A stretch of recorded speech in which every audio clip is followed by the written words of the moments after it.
Indonesia untuk membuat semangat waktu ngadepi sekutu dan Belanda.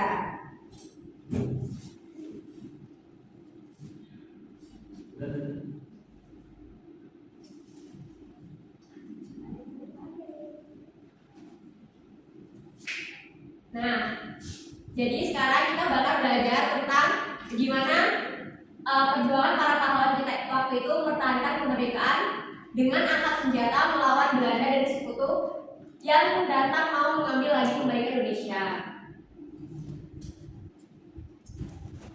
Yang pertama ada kedatangan sekutu di Indonesia. Boleh dibacakan? Sampai membaca. Oke, Afi. Kedatangan sekutu di Indonesia. Sekutu datang ke Indonesia pada tanggal 29 September 1945. Dianggap relatif terlambat apabila dilihat dari pencerahan Jepang, yaitu 14 Agustus 1945. Namun demikian, tidak dinilai terlambat apabila dilihat dari waktu penandatanganan piagam penyerahan Jepang kepada sekutu pada 12 September 1945. Ada dua hal yang menyebabkan sekutu terlambat datang ke Indonesia. Yang pertama, sekutu harus melakukan koordinasi di antara negara-negara anggota sekutu. Yang kedua, sekutu harus mengirim dan menunggu informasi tentang keadaan di Indonesia dari pasukan. Ya, jadi sekutu itu baru datang ke Indonesia pada tanggal 29 September 1945.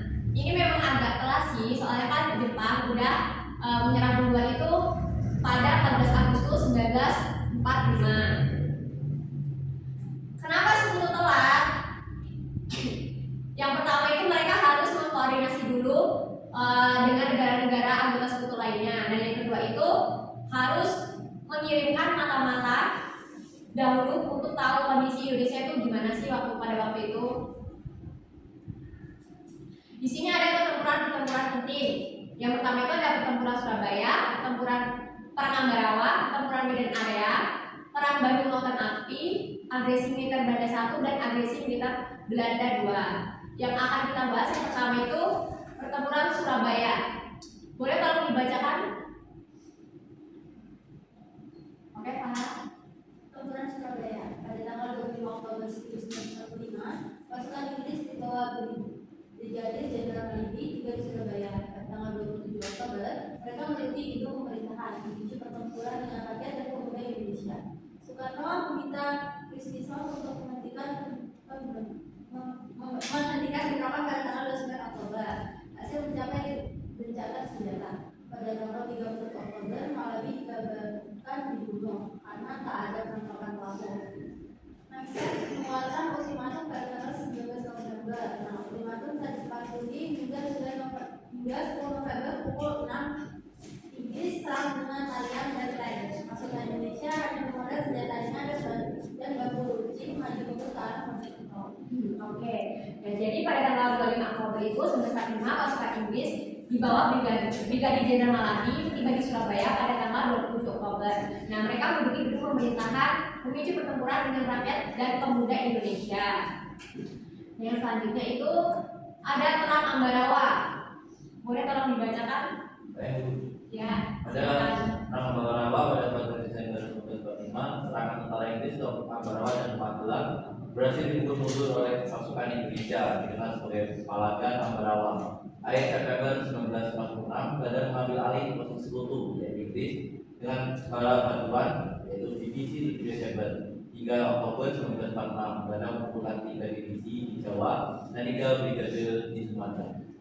Penyerahan resmi tugas pendudukan dilakukan pada 30 November 1946. Ya, nah jadi tanggal 14 Desember 1945 itu tentara Inggris yang maju ke Ambarawa dan Magelang akhirnya bisa dipukul mundur. Peristiwa ini yang dikenal sebagai Palagan Ambarawa. Jadi maksud dipukul mundur itu tentara Inggris yang maju menyerang ke arah Magelang akhirnya berhasil diusir atau dikalahkan oleh pasukan Indonesia. Jadi mereka mundur atau kabur. Jadi ceritanya gini, tentara Inggris itu maju ke Ambarawa dan Magelang itu pada tanggal 14 Desember 1945. Nah, mereka itu pengen menguasai wilayah itu, tapi pasukan Indonesia itu nggak mau diem aja. Pasukan Indonesia melawan balik. Terus akhirnya tentara Inggris kalah dan terpaksa mundur. Jadi intinya tuh dipukul mundur itu diserang sampai kalah dan akhirnya mundur dan kabur.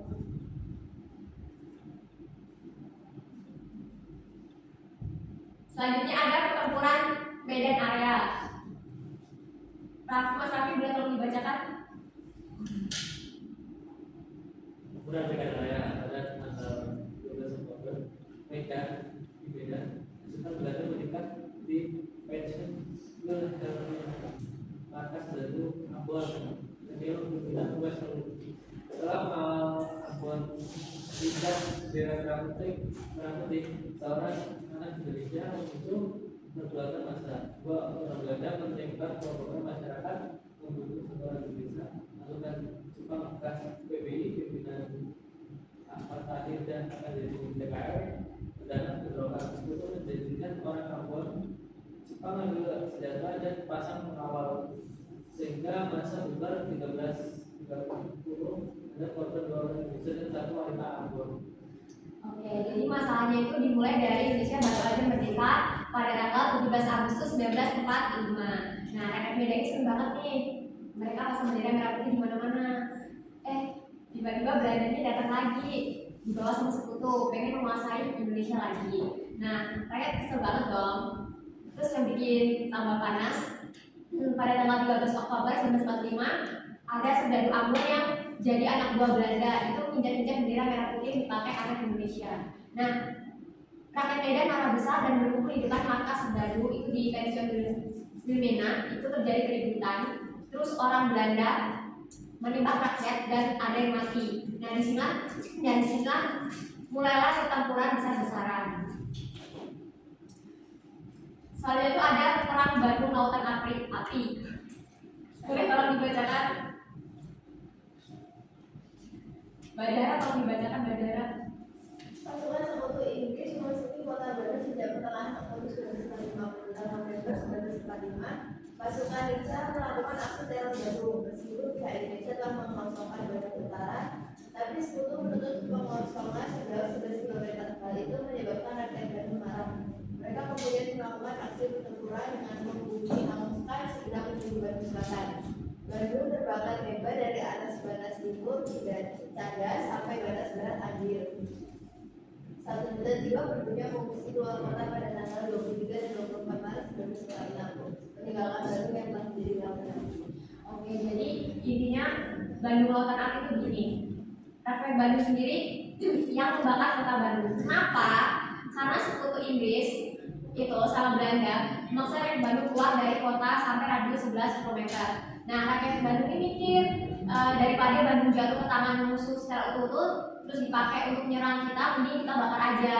Nah, jadi di tanggal 23 hingga 24 Maret 1945 mereka membakar habis Bandung bagian selatan dari Cicadas sampai ke Andir. Nah, kota jadi lautan api beneran. 1 juta orang mengungsi keluar kota dan meninggalkan rumah yang mereka bakar sendiri. Intinya lebih baik hancur daripada menjadi milik musuh. Ini yang dinamakan strategi bumi hangus, mengorbankan apa yang kita punya biar musuh nggak bisa menggunakan meski berat banget. Mereka rela demi kemerdekaan Indonesia. Makanya ada lagu Halo Bandung yang menceritakan kesedihan ini, tapi juga janji bakal baik lagi membangun Bandung setelah merdeka. Yang selanjutnya ada agresi militer Belanda 1. Mbak Selvi, dia kata boleh dibacakan? Agresi militer Belanda 1. Agresi militer Belanda saya dilancarkan 21 Juli 1940 menyasar kota besar Jawa, perkebunan dan pertambangan untuk mengajukan Republik Indonesia, memicu penolakan RI atas pengumuman Belanda soal berdasar Bendami. Bersama India, Australia, usulan pasukan agenda KPBB 20 Juni 1947, beras RI 700 ton ke India. Komisi Konsuler melakukan serangan Belanda hingga 400. PBB menerima usulan Australia 25 Agustus. Bentuk Komisi Jasa Baik ATM AS Belgia Australia dipimpin Frank Graham dan kawan-kawan untuk mediasi maksa Belanda berjalan melalui hubungan berpenting meskipun sebelumnya merugikan RI. Nah, kenapa bisa terjadi agresi militer Belanda 1? Jadi ceritanya gini, Belanda waktu itu memberikan tuntunan ke Indonesia, isinya Indonesia harus kirim beras ke mereka dan harus ada kerjasama untuk menjaga keamanan bareng-bareng. Nah, Indonesia nolak tuh. Karena ditolak, Belanda kesel dan akhirnya menyerang Indonesia pada tanggal 21 Juni 1947. Nah, mereka menyerang kota-kota besar di Jawa, terus daerah perkebunan dan pertambangan. Itu tujuan Belanda sebenarnya mau menghancurkan Indonesia, tapi karena nggak bisa langsung sekaligus, jadi mereka melakukan secara bertahap dahulu. Yang terakhir ada agresi militer Belanda 2. Kalau Mas Yoga jangan itu dibacakan. Belanda menentukan agresi kedua hingga terjadinya campfire dengan perjuangan bayangan dua dunia membuat dan menduduki daratan. Soekarno kawan, tapi Soekarno menggunakan syarat politik keluarga negara untuk PDRI di Sumatera dalam 9 bulan ini konsolidasikan dan melakukan serangan politik di serangan umum pada tanggal 1 Maret 1949 pada Jakarta yang dipimpin oleh Rektor Soeharto, didukung negara pelajar seperti PRI dan TGP di Jakarta. Nah, jadi agresi militer Belanda itu serangan Belanda kedua. Nah, di tanggal 19 Desember 1948, Belanda ini menyerang Indonesia lagi untuk kedua kalinya. Kenapa mereka menyerang lagi? Karena Belanda udah nggak mau urus sama perjanjian Renville yang sebelumnya mereka sendiri yang membuat. Nah, serangan itu dimulai dengan pasukan payung Belanda yang terjun di Bandara Mambo, terus langsung menyerang dan menduduki Yogyakarta yang waktu itu jadi ibu kota Indonesia. Nah, Presiden Soekarno dan Wakil Presiden Muhammad Hatta itu memutuskan untuk tetap tinggal di Yogyakarta. Akhirnya mereka ditangkap oleh Belanda bareng beberapa menteri dan Surya Dharma. Tapi sebelum Belanda sampai ke istana, Soekarno sempat mengirim pesan radio ke Bapak Syarifuddin Prawijaya yang lagi di Sumatera. Isinya beliau itu menyuruh membuat pemerintah darurat Republik Indonesia atau PDRI untuk biar pemerintahan Indonesia ini tetap jalan meski presiden ditangkap. Nah, dalam waktu sebulan, TNI sudah berhasil mengumpulkan kekuatan lagi dan mulai menyerang balik Belanda secara teratur. Nah, serangan paling terkenal adalah serangan 1 Maret 1949 ke kota Yogyakarta yang dipimpin oleh Letkol Soeharto. Nah, mungkin itu saja yang Ibu dapat sampaikan. Di sini Ibu akan memberikan kalian soal dikerjakan secara berkelompok ya. Waktunya 1 menit aja. Dikit kok. Kalian 3 kelompok. Dikit kok.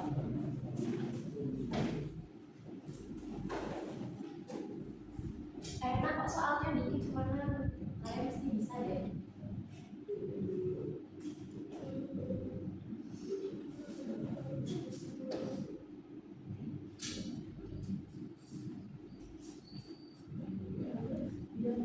Biasa ngerjain jangan ngobrol.